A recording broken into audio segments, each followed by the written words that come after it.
আরশের মেহমান করেছে আল্লামাহুল বায়ান।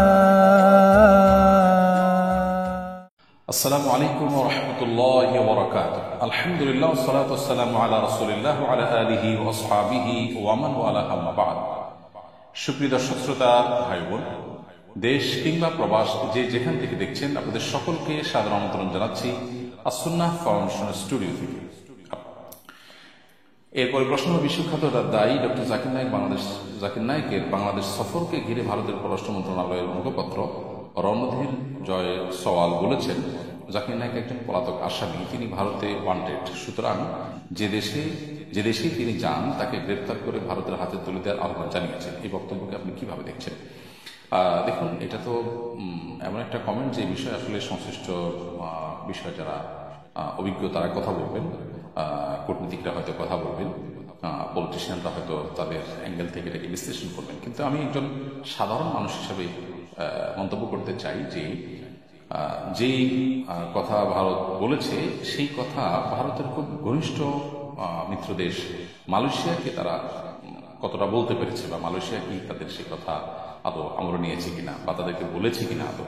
মালয়েশিয়া তো ডক্টর জাকির নায়েককে অত্যন্ত শ্রদ্ধার সাথে সেখানে তারা গ্রহণ করেছে এবং স্থান দিয়েছে। তো এখান থেকে পরিষ্কারভাবে বোঝা যায় যে বাংলাদেশ দীর্ঘদিন পর্যন্ত যে নতজানু পররাষ্ট্রনীতি বাংলাদেশে চর্চা হয়ে আসছে, এইরকম আবদার করাটা সেটারই ফলশ্রুতি। তা না হলে পাল্টা আরেকটি প্রশ্ন করা যায় যে বাংলাদেশের সাবেক ফ্যাসিস্ট সরকারের যে প্রধানমন্ত্রী ছিলেন তিনি এখন ভারতে আছেন এবং তার নামে মামলা হয়েছে, বিচার চলছে। ভারতের কি উচিত না তাকে বাংলাদেশের হাতে তুলে দেওয়া? বাংলাদেশের হাতে তুলে দেওয়ার সে কাজটি ভারত করেছে, অথচ তারা জাকির নায়েকের মতো একজন দায়ী মাজলুম, যার প্রতি অন্যায় অবিচার ভারত সরকার করেছে দীর্ঘদিন পর্যন্ত, তারা সে অন্যায় করবার আবদার আবার বাংলাদেশের কাছে করেছে। এটি খুবই হাস্যকর এবং অবাস্তব। আমি একজন সাধারণ মানুষ হিসাবে, নাগরিক হিসাবে আমার মন্তব্য এটি। আল্লাহ রাব্বুল আলামিন ইসলামের দায়ীকে হেফাজত করুন এবং তার বাংলাদেশ সফরের যে সম্ভাবনা দেখা দিয়েছে সেটা আল্লাহ তাআলা নিরাপদে করুন, আমরা দোয়া করি।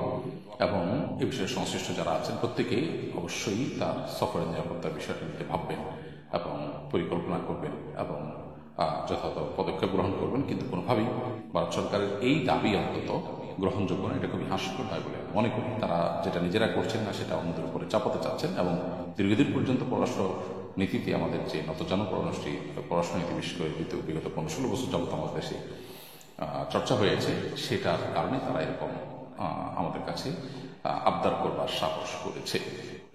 এরপরে প্রশ্ন, নিফাসের 40 দিন সময় পরে পিরিয়ডের মতো ব্লিডিং দেখা দেয়, এতে পিরিয়ড ধরে নামাজ পড়া হয়নি। 40 দিন পর আরো 8 দিন পার হয়ে গেল, এখনো হালকা বাদামি স্রাব দেখা যাচ্ছে, এখন কি নামাজ পড়া যাবে? 40 দিনের বেশি নেফাস হয় না, অর্থাৎ সন্তান প্রসব পরবর্তী যে ব্লিডিং, যেটাকে নেফাস বলা হয়, এটি শরীরের দৃষ্টিকোণ থেকে সর্বোচ্চ সময়সীমা হলো 40 দিন। অতএব 40 দিনের পরে যদি ব্লিডিং দেখা যায় তাহলে সেক্ষেত্রে সেই ব্লিডিংটা অসুস্থতা হিসেবে গণ্য হবে এবং 40 দিনের পর থেকে একজন প্রসূতি মা, একজন সন্তান প্রসবকারী মা, তিনি নামাজ পড়বেন। 40 দিনের পর থেকে ব্লিডিং দেখা গেলেও তিনি নামাজ পড়বেন এবং প্রত্যেক ওয়াক্তের জন্য উযু করে তিনি নামাজ পড়বেন। যদি নিয়মিত ব্লিডিং বের হতে থাকে, আসতে থাকে, তাহলে সেক্ষেত্রে নামাজ পড়ে যেতে হবে। অতএব সেই হিসেবে আপনার নামাজ পড়া উচিত ছিল। যে দিনগুলো আপনি পড়েননি সেই নামাজগুলো আপনাকে পড়তে হবে।